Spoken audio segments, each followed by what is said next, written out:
All right, friends, listen up. We are talking about brows. So I want to show you how easy it is to use our paint by numbers palette to fill your brows in. So first, you're going to use a spoolie and brush out those hairs, and then you're just going to take the lightest powder in your palette and brush it through your brows. So you can change your shape here or get creative with it or just follow along your brows. Now for a quick brow, you can use just the one color all the way through, but if you have a little bit of extra time, you can create more depth by using the darker shade from your arch to the tip. So that's what we're going to do right now using the Brow Artist brush, which really is fine and can get that really nice point on the edge of your brows that you are looking for. So right here, this is just that darker brow color going onto my brows to add a little bit more depth and definition.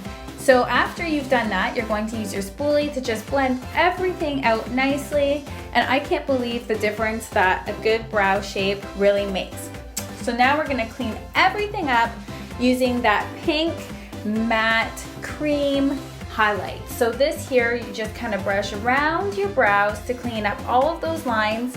And another tip here, you can actually even use concealer to do this. So if you're in need of a wax, you can just use concealer to cover up all of those hairs and then apply this cream shadow that really gives a nice highlight. I'm just cleaning my brush off here with the brush cleaner that dries instantly, and then I'm going to use the Luminizer cream highlight on my brow bone, just as you can see here, to help to lift the eye and brighten everything up just a little bit.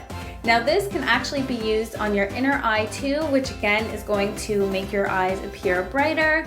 You can use it to highlight on your cheeks or on the Cupid's bow here like I'm showing you. You can even use it on your nose or anywhere else that you would use a luminizer. Thanks so much for watching.